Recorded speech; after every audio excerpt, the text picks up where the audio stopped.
Hello, welcome to She Boss Talk. I am your host, Shante Roddy. Today, we're talking about an extremely important topic, radical self-care for the high-performing woman entrepreneur. So if you're a high-performing woman entrepreneur, this is the show for you. Come on in, join us. We are joined by our special guest, and I'll let her introduce herself in just a moment. Her name is Samantha. She is the self-care alchemist. Okay, so as we're getting ready to set up the show, we are broadcasting on a lot of different platforms. So I just want to make sure we're good to go on Instagram. All right, so I think we're live everywhere. As usual, if you are new, welcome to She Boss Talk. Let us know who you are, where you're hailing from, and what your business is. Also, you can let us know about your healthcare challenges. Any questions you have, do drop them in the comments. I see you all coming on here because we want to make sure you get your questions answered. Okay, that is how important self-care is to us here. It is a very important topic, one that we will be talking about not just one time, but on an ongoing basis because, our health is our wealth, right, Samantha? Absolutely. Yes. Definitely. We need our health. Yes, welcome. Okay, so as we set this up, let our audience know who you are and what it is that you do. Excellent. Thank you, Shante. Thank you for having me on the show today. My name is Samantha Gregory. I am the Self-Care Alchemist, and I help women who are dealing with burnout, overwhelm, overwork, overcommitment to everything, turn that burnout into bliss because we absolutely need to prioritize our self-care and make sure that we are creating a sustainable life and business so that we're able to have more impact for a longer period of time. That's awesome. Okay, so we hear a lot about self-care, self-care, self-care. Can you give a definition around it? Like, what is self-care to you? To me, self-care is about making you the number one priority in your life. And it goes further than just having pampering days, trips, and things like that we use externally to feel good. This is an inside out job. This is taking time to put your health, your wealth, your love, your spiritual life, your relationships on notice that you are first. When you're good, then everyone else is good. When you're working from your overflow, then everyone can experience the same kind of love, help, and support that you want to give them without from giving from a place of depletion. And so that's what self-care is to me. Awesome. Okay, so why do we have to get radical about it? What is it about this word radical, right? Why do we have to get radical about self-care? We have to get radical about self-care because if you are just doing it every now and then, if you are not making it a absolute commitment, then you are going to just slack off. We know how we do when we're trying to like even for New Year's resolutions, we say we're going to do a New Year's resolution, have all these things on our list, but we don't really necessarily commit to it. And so for in my mind, radical self-care is this almost extreme that you have to go through to the point of selfishness because we know that as women, especially Black women in business, we're giving and giving and giving to so many people all of the time, from the time we wake up in the morning to the time we go to bed at night. And then even in the nighttime, we're awake with so many things going on in our head. And so if we don't practice radical self-care, this almost selfish, self-centered space, then we end up in this space of illness. We end up in this space of burnout. Our business doesn't last as long as we want to have as much impact as we want to, because we just don't have the energy. We just don't have the health that we need in order to continue forward in the work that we're called to do on this planet. So radical self-care is important. You have to give yourself the time and space for so that you will have the time and space to give to other people as you're giving from the overflow. Absolutely. So can we delve in deeper on the word selfish on the Yes. topic? selfishness, Mm-hmm. because there's such a negative connotations to it, Yes. especially when it comes to women Mm-hmm. in society, that we cannot be selfish. Like, that is actually a bad thing, right? Right. But Right. it is a good thing and a needed thing for everyone, but Mm-hmm. especially women. So how do we get women to disassociate the from the negativity or the negative of the term selfishness, so Yeah. that they can accept that it's time to be selfish about self-care? Yes, I'm very happy to talk about this subject. This is one that I battle with myself as I was getting to this place where radical self care became the kind of milestone in my life. When we grow up in our society, especially as women and Black women in particular, we're told from as a child, don't be selfish. You need to share. You need to always be giving. You need to put other people ahead of you. And we have taken that to the extreme where we are all, when we think about being selfish, it's almost like you break out in hives because I'm doing something wrong or I'm doing something that is going to leave someone else out. But the reality is, you're not leaving anyone out when you're being selfish, especially in a healthy way that's going to prolong your life, prolong your business, and make you the healthiest, happiest version of yourself. It's like we always hear, you got to put the oxygen mask on yourself first in order to rescue other people, if that's what you feel called to do. Because on the airplane, when it's going down, you can't help anyone if you're gasping for oxygen. And Right. so that's the same way that we need to think about selfishness. We are putting our own oxygen mask on first so that we can be healthy, happy, and whole. Absolutely. So, what brought you to becoming the self-care alchemist? Can you share a little bit about your story? Yes, I it was a long road getting here.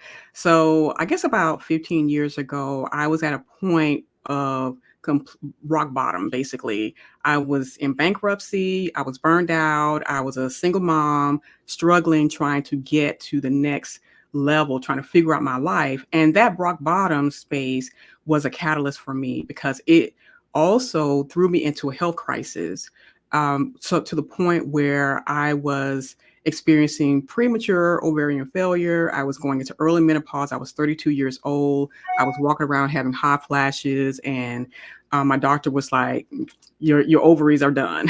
They're cooked, basically." And it was because of extreme stress. I was juggling work, parenting. I was juggling dealing with toxic relationships. I was juggling going to school full time and also trying to take care of everyone else in my life except me.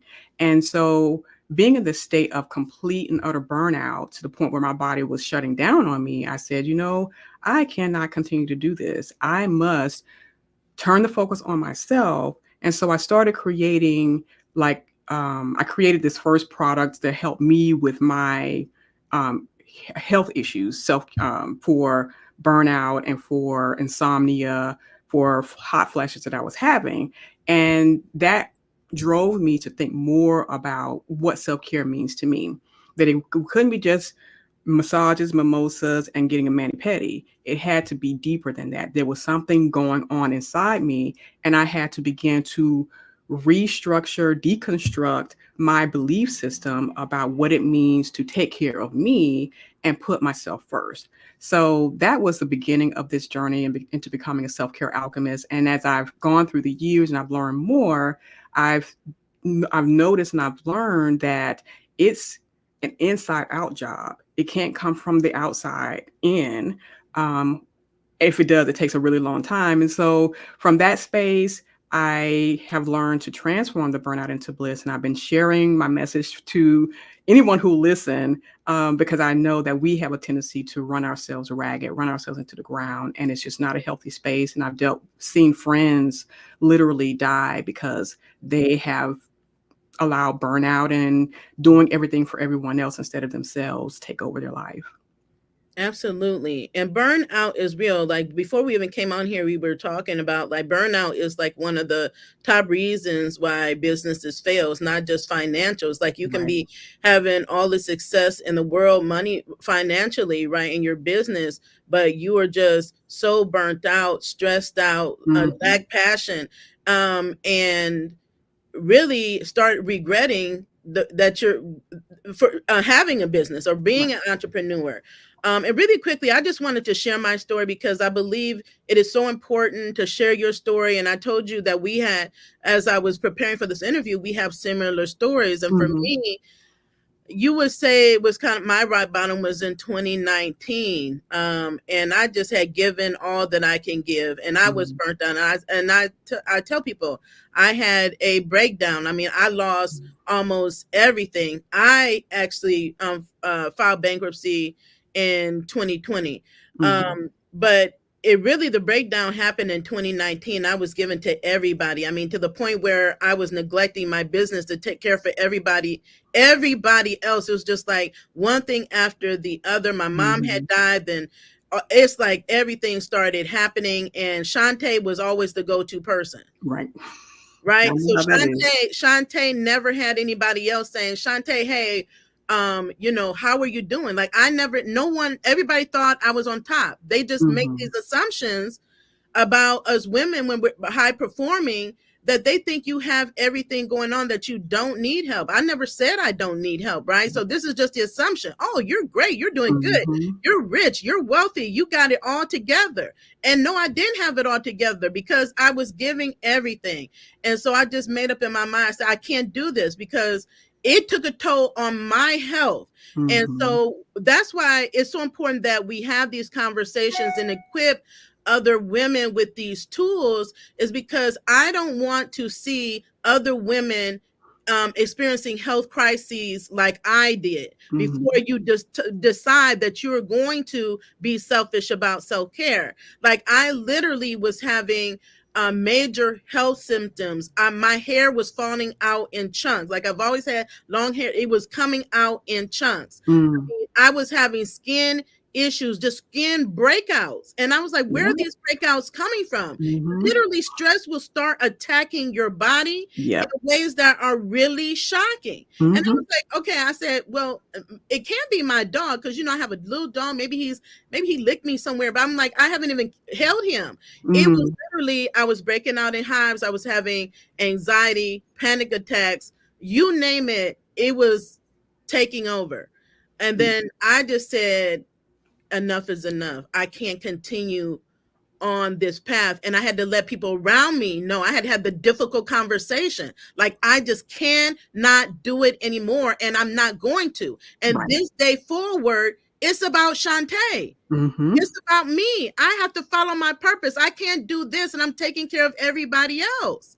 Yep. And I had to be that matter of fact about it. We have to be Mm-hmm. that matter of fact with people and be willing to have those conversations, and also establishing boundaries and enforcing those boundaries.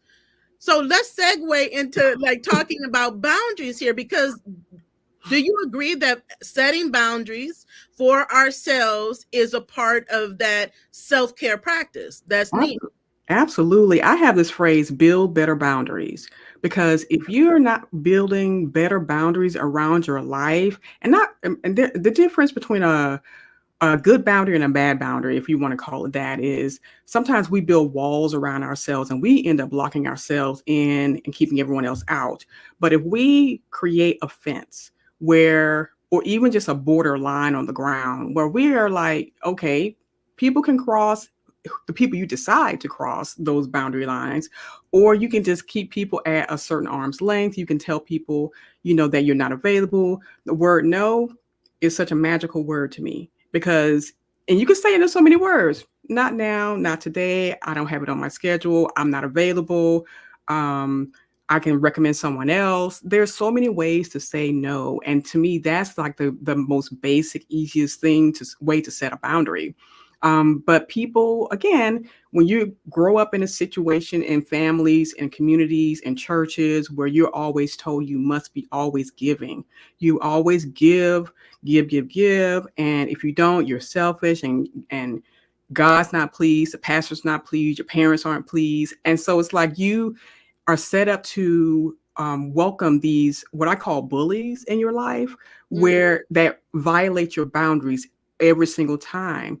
And then it even spills over into your relationships, romantic or otherwise, or on the job. It's like you have no clear boundaries with people because you've been told over and over again that saying no is bad and you're being selfish and all that stuff. But it's like, it's time to wipe the slate clean from that ideology and those um, messages that you got, and start over again, to the point that you may have to cut people off.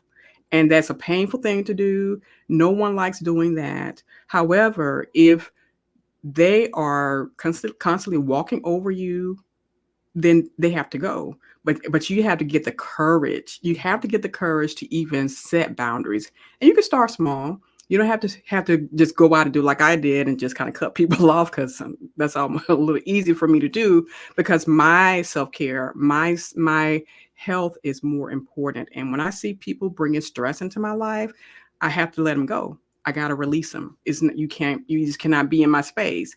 And it takes time, it takes courage to be able to do that, but it's so worth it for your peace of mind. What are some tips that you can offer for those? Because I know a lot of people that have a hard time saying no, Yeah. especially when it comes to family and friends. Hmm. Okay. Like really, for a lot of people, if they're not someone that's close to you, people that you really, you don't like love, Hmm. it doesn't really matter. So for some people it does, Right. but it's Right. like really hard when you have people you have to say no to that are close family members, right? That you Hmm. see on a more regular basis, right? How would you help those people that are struggling with saying no I to think those people that they love and care for? I think the first thing you would have to do is admit that you might be a people pleaser, and Mhm. understand the reason why you have a hard time saying no. It could be that you have in your mind, and it could stem from childhood trauma or whatever, that if you are not agreeable, if you're not always saying yes and giving, that those people won't love you anymore. But then if you think about it, it's like if a person is threatening to not love you anymore because you're not agreeing with them or saying yes, then did they really love you in the first place? So you kind of have to ask yourself those questions. But then, and when you get to the space where you're facing the reality of who these people are, what value they're bringing into your life, then you're able to say, you know, I have to let this task go, this commitment go, and just kind of start dropping them one by one. Fill up your calendar with you time. So if that means that, and this is where I start going into the all the things that you do, pamper yourself. Okay, I'm going to spend every Wednesday at 6 p.m. is my reading time. I put that on my calendar and it's booked. And so you start booking yourself on your calendar. So one thing you say is someone asks you to do something. Well, let me look at my calendar.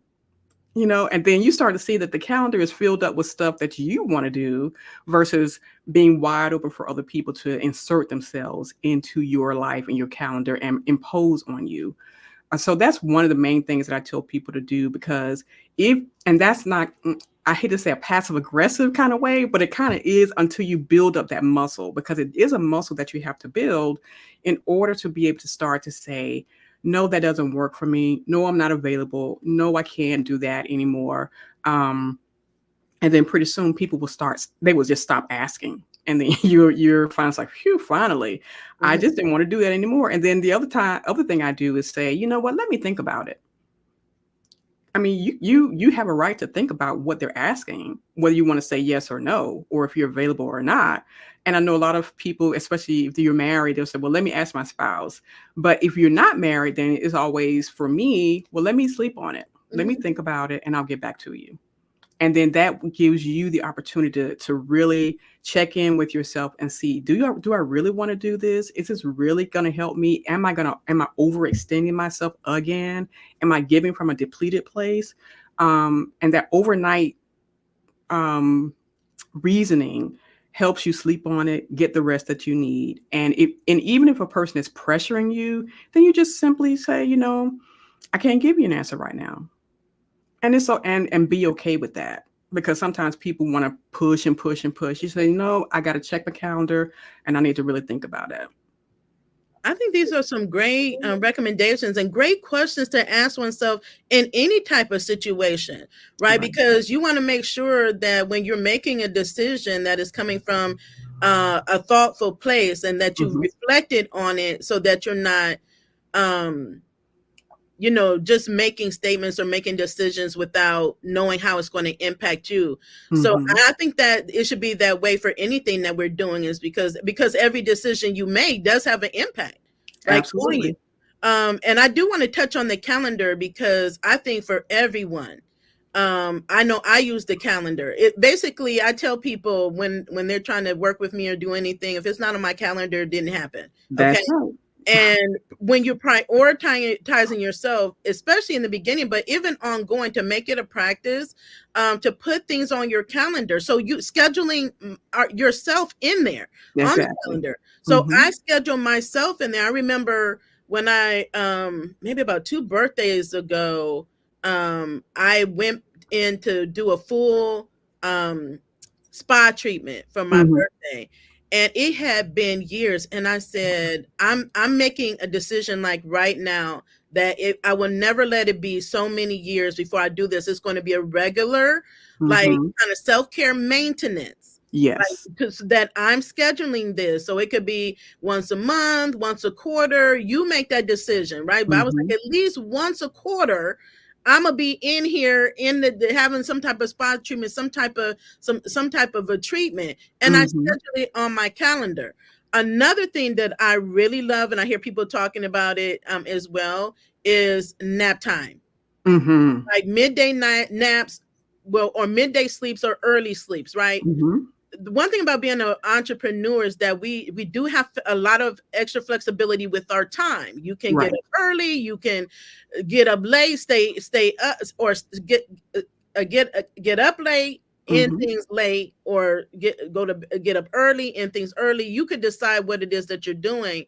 But for me and my self-care, sleep is really important. I think experts will say for everybody, sleep is important, but sleep is what a lot of us as entrepreneurs lack. And we don't understand that the lack of sleep is affecting us in other areas. And would you agree that getting a good night's sleep, or in taking naps also in the daytime, is a good self-care practice? Absolutely. Yes, absolutely. Because I learned years ago that the hours that you get when you go to bed at night, the hours you get before midnight, like between, let's say 9, 8, 9, 10, and midnight, each hour before midnight counts as 2 hours of sleep.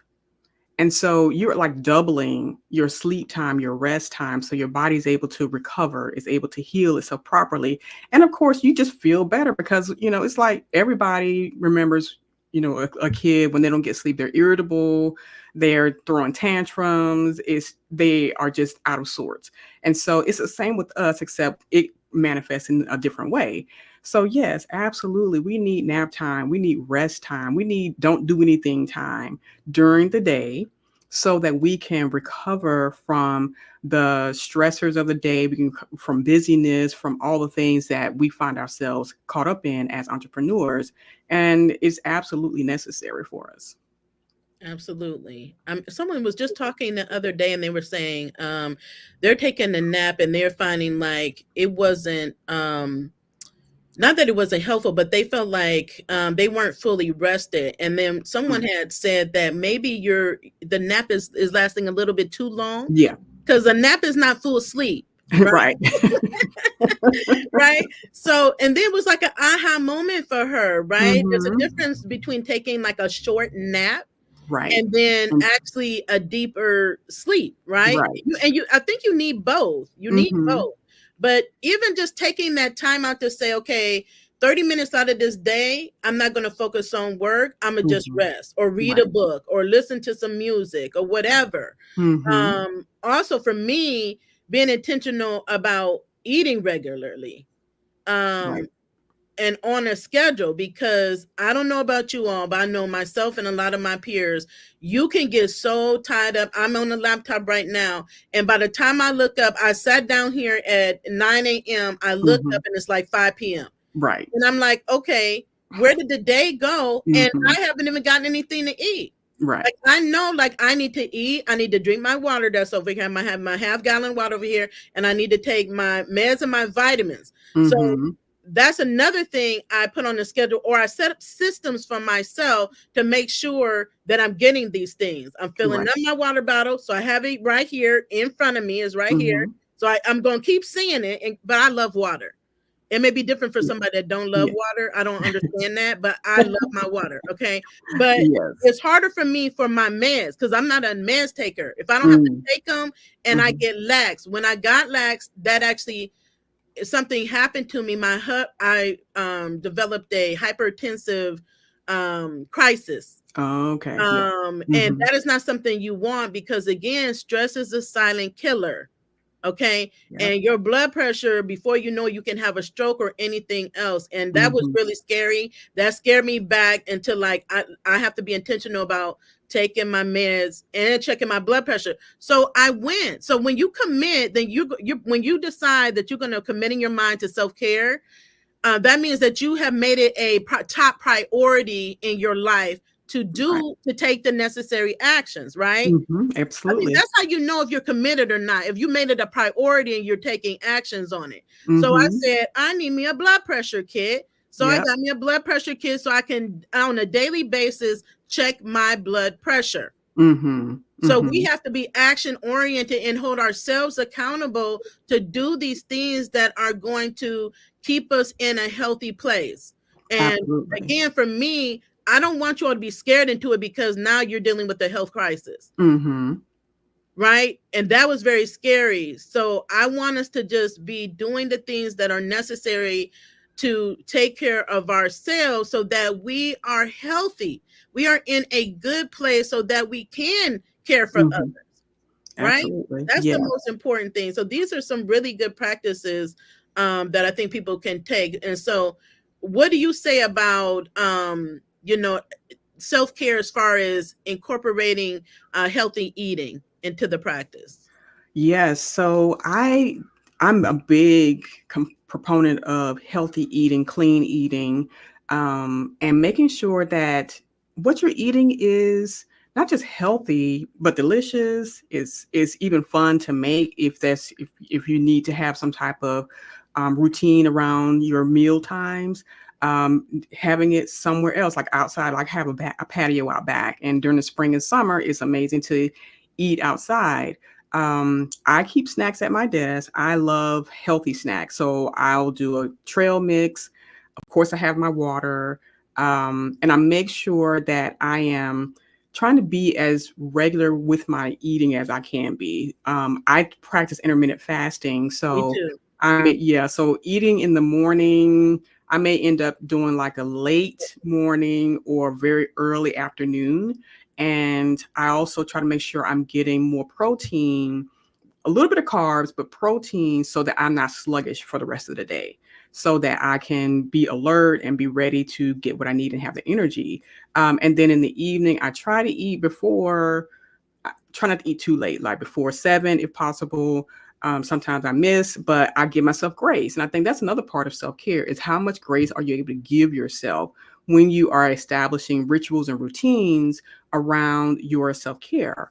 Because sometimes you may not always do the same thing every single day. I'm not one of those people. I get bored. So I'm like, I had to mix it up a little bit. And I do that. I do that with my morning ritual. I have 7 things that I do, and it includes meditation, movement, music, medicine, morning pages, and a couple other things. But I mix it up. I make sure that I'm doing what I need to do in order to at least hit at least two, three, four things.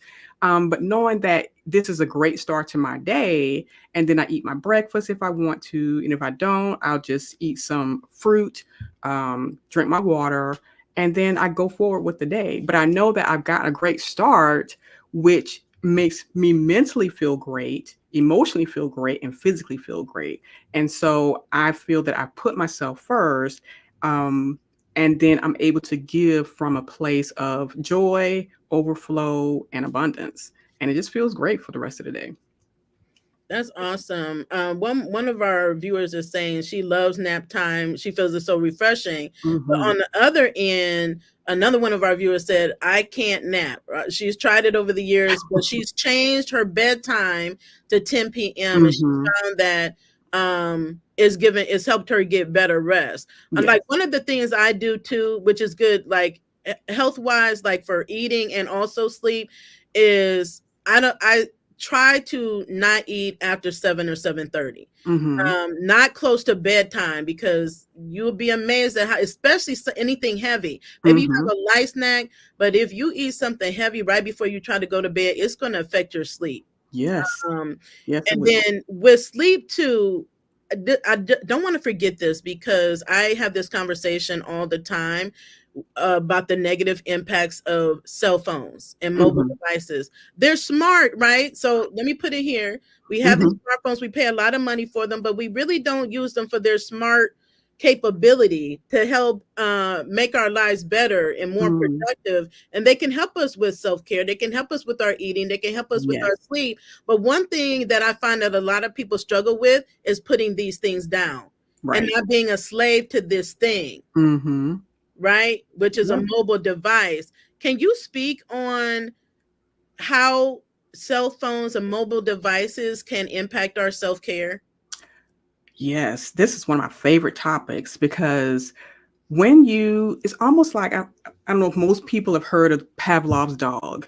It's like there was an experiment where every time the bell rang, the dog would salivate.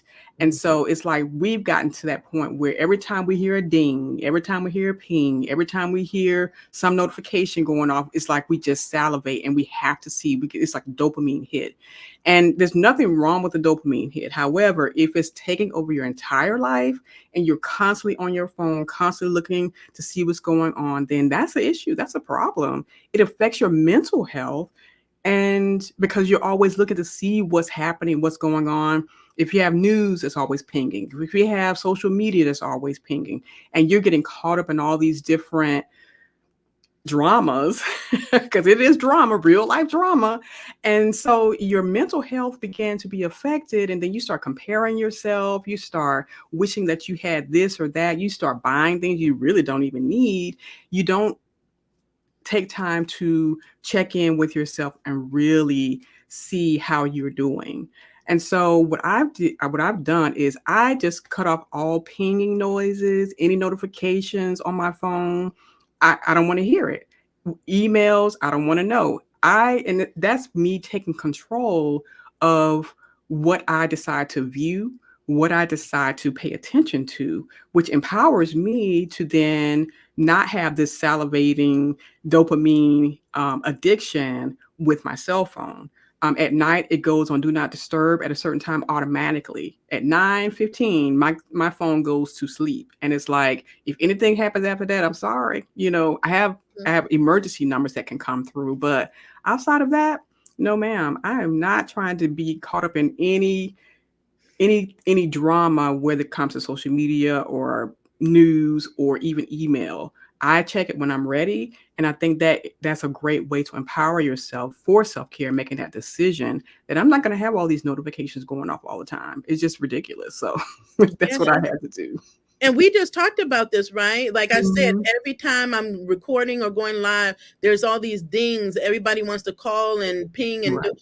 And so using the do not disturb function on your phone Mhm. and on your computer and laptop, they both have the function. And you can silence notifications. Right.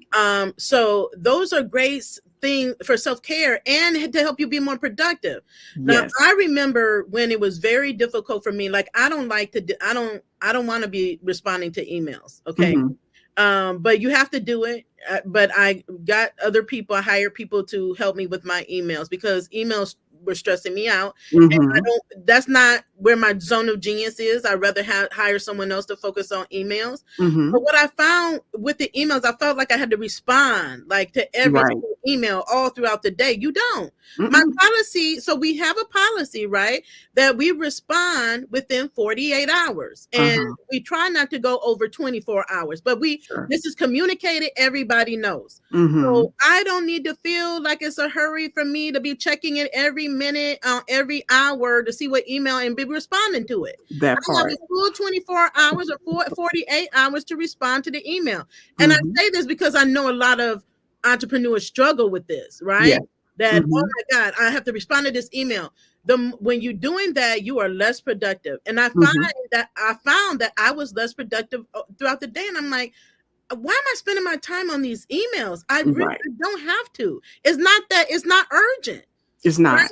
And if it was, it would come through across as urgent. And it's Mm-hmm. not. It's something that can wait. So I can determine when I'm going to look at that. And I can dedicate, like, say, an hour. I'm going to dedicate this particular hour on this day to check Mm-hmm. emails.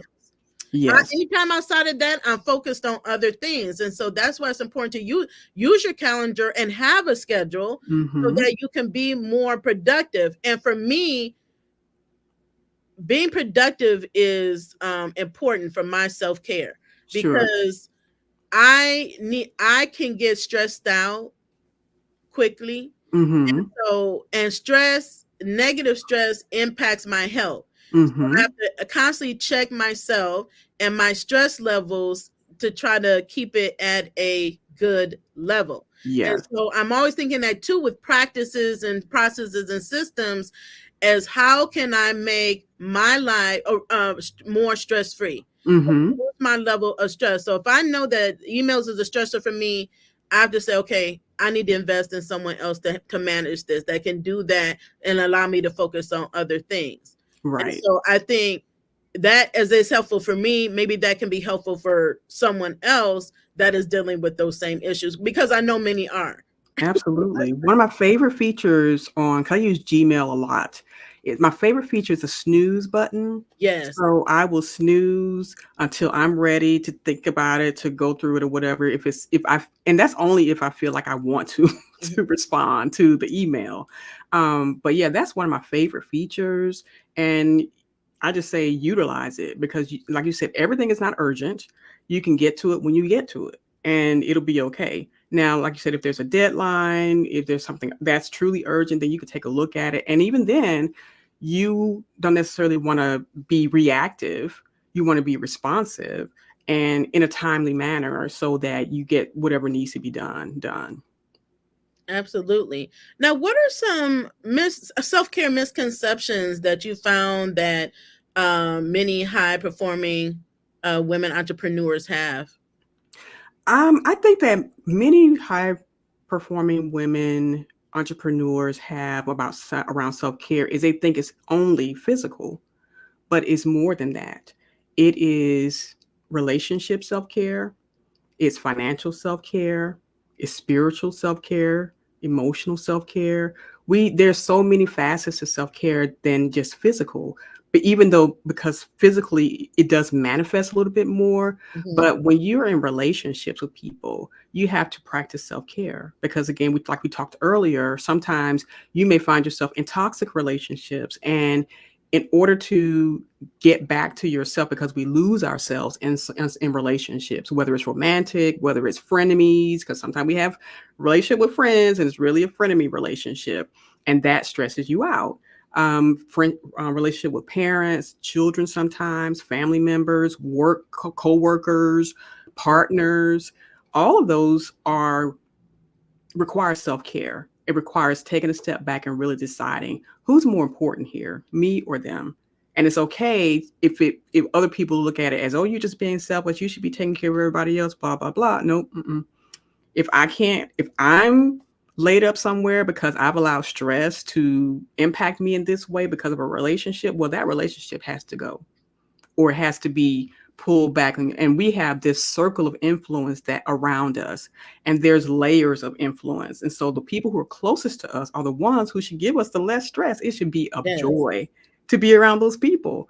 But if you have people around you that stress you out and you feel, dragged down, if you feel like you are drained after a conversation with them, that's a person that is stressful.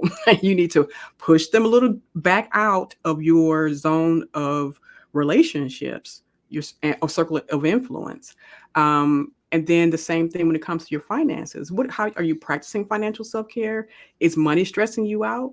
And if it is, you have to kind of investigate why and start to make new decisions about your finances so that you don't have a stressful relationship with money. And if it stems from money trauma, you want to get some help about that so that you can have a healthy, whole relationship with money. I like that.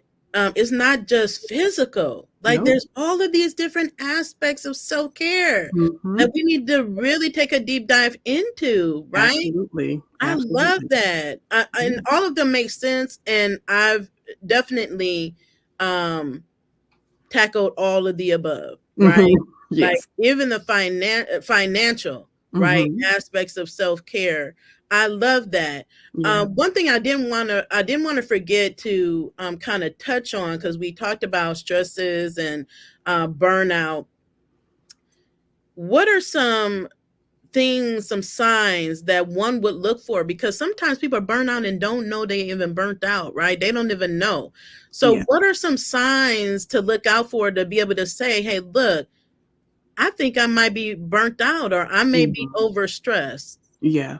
So that's a wonderful question.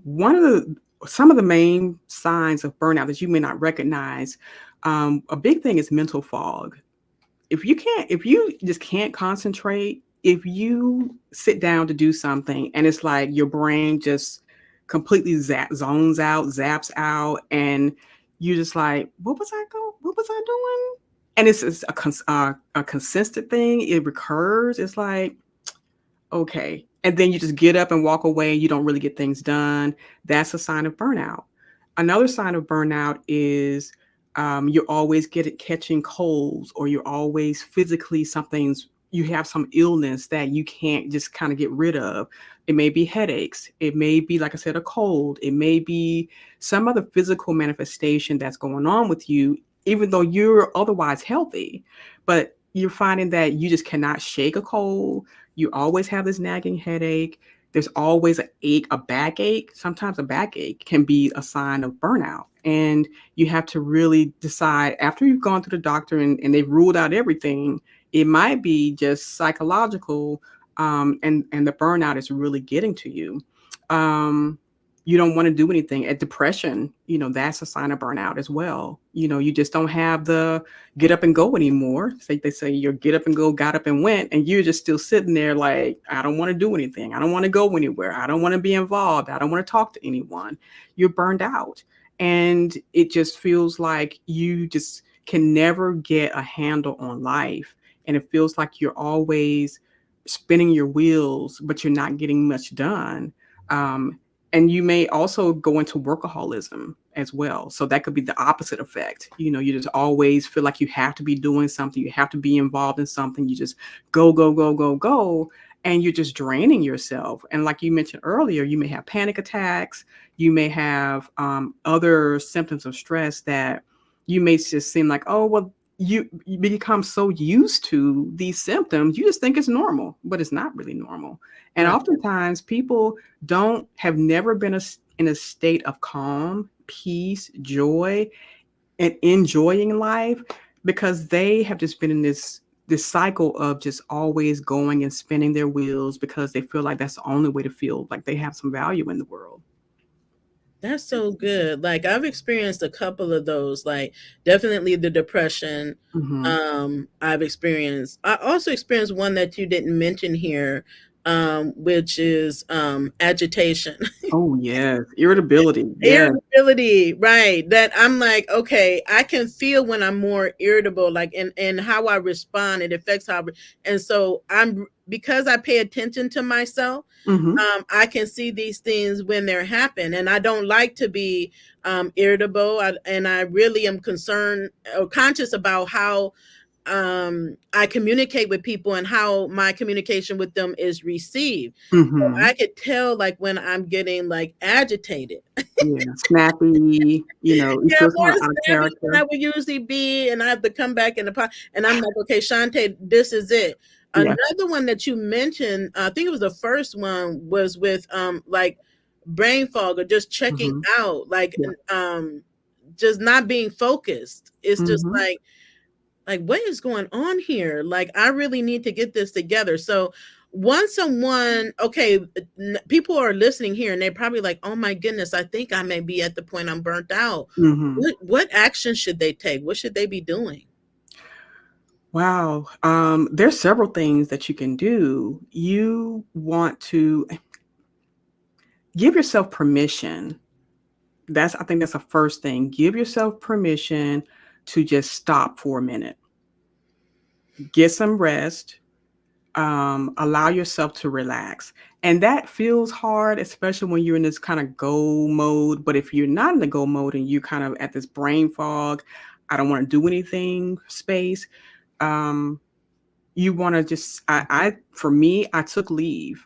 Like I stopped work because I was working in corporate, and even in my business, I just said, you know what, I can't do it anymore. And I gave myself permission to take leave and to do nothing. And that is the hardest thing for high achieving, high performing women in business, or in corporate, wherever you may be right now. But if you can give yourself this time to just stop and reevaluate what your intentions are, what your desires are, and not move away from goals for a minute, because goals will always be there. But if you can set an intention for your self care, for your health, then I think you start to see that you pay more attention to the foods you're eating. You pay more attention to taking naps or just spending time to rest. For me, and it may seem when I look back on, I'm like, well, that was a little extreme. I was just watching, like binge watching shows on TV. That's how I knew I was in burnout, because I didn't want to do anything else. And I gave myself that time to spend. I think I did like a month where all I wanted to do was watch shows, catch up on things. And then if you can take a trip where you have some downtime. It's not for a high activity trip, because sometimes we feel like we have to be doing every little thing Right. on a trip. You don't have to, just sit down, enjoy the ambiance for a little bit, and just relax yourself. And then you also sometimes will have to tell people in your life, hey, I'm not available to do anything. And they have to be okay with that, just like you did for yourself. You just have to tell people, I'm just not available. I don't have it to give. I'm not going to be involved. I don't want to be involved in any plans, any programming, any new thing that you have going on. I just can't right now. And I'm just focusing on myself. And being able to say those words, I'm focusing on myself, and I'm giving myself some space and time to recover from what I think is burnout, then I think most people will understand. And for those that don't, well, then you don't really have to deal with them much anymore.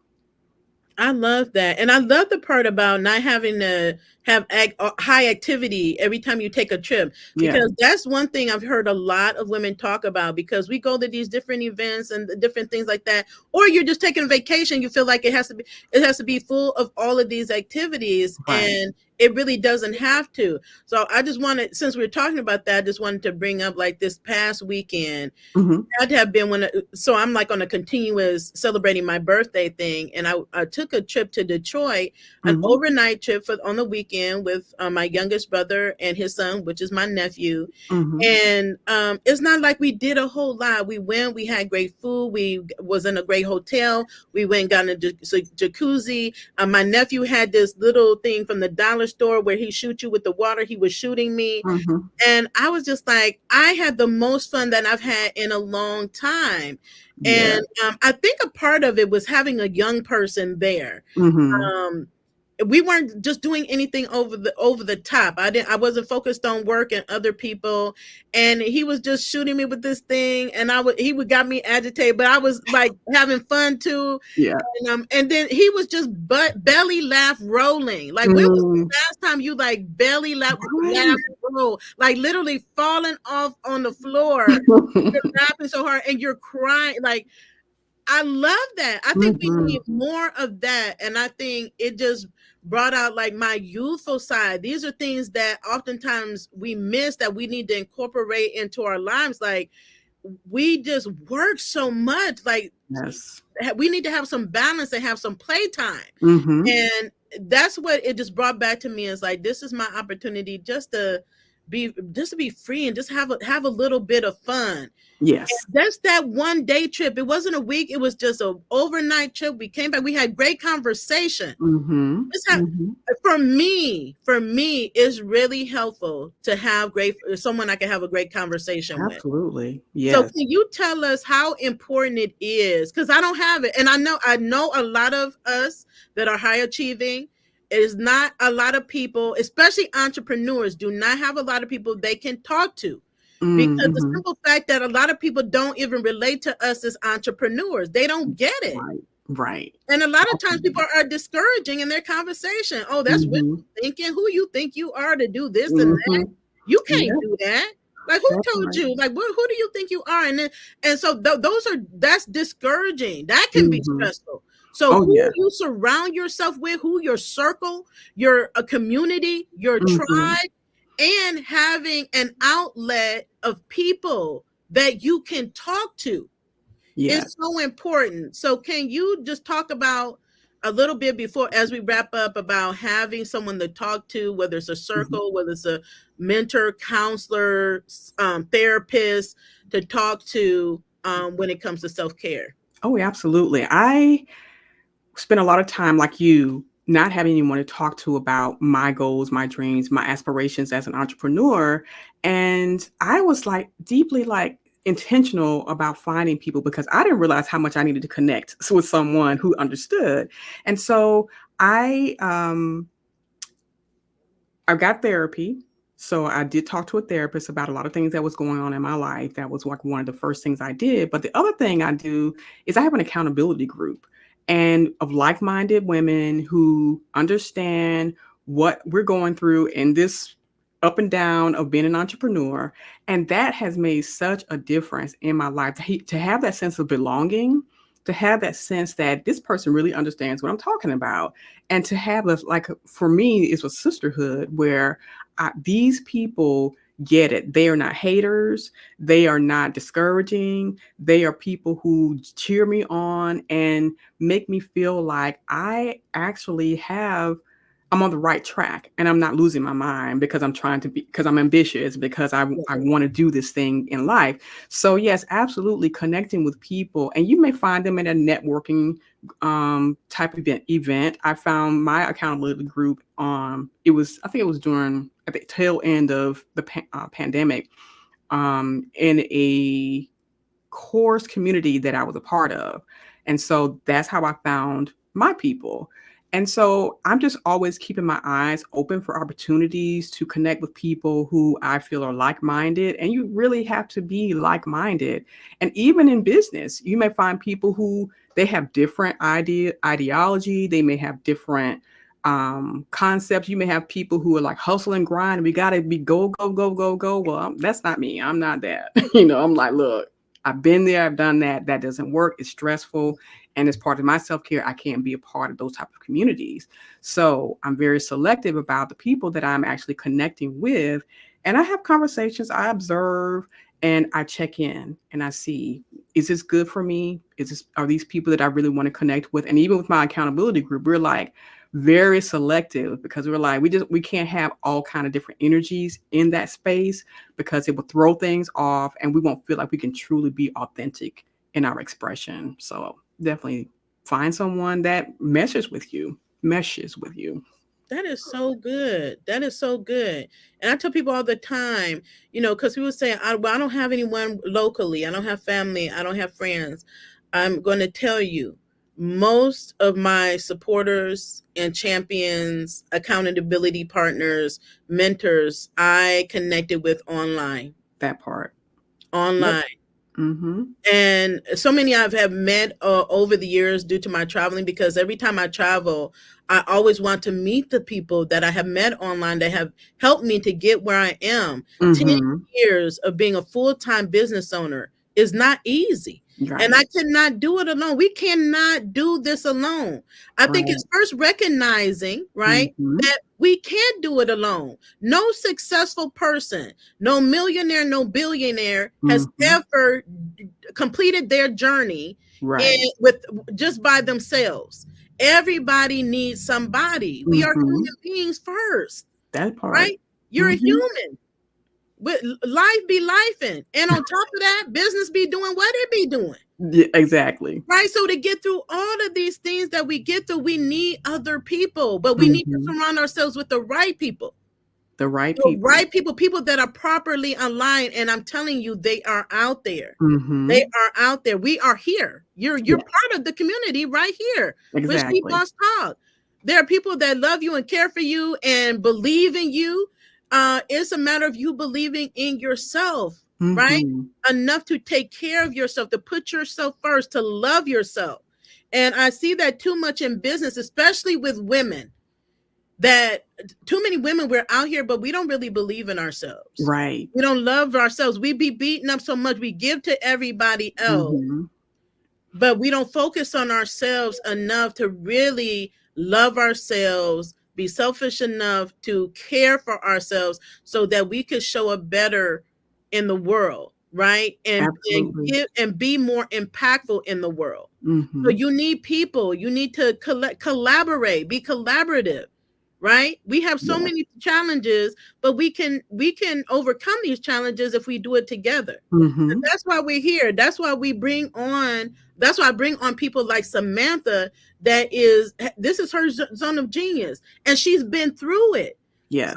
for a lot of us, it's important to see other people that have been through it, because what do we think when we're going through something? We're the only one that's going through it. We feel so Mm-hmm. alone. Well, I'm here to tell you, you're not the only ones. Both of us have been through it, and we have over the years adapted great practices for self-care. And this is Mm-hmm. something I'm working on. Don't think I mastered it. Like, I learned a lot today, Samantha. Why everybody, I'm learning a lot because I've had to be intentional with the Mm-hmm. conscious decision that I'm putting myself first. And then it's not always easy. It's gotten real easier.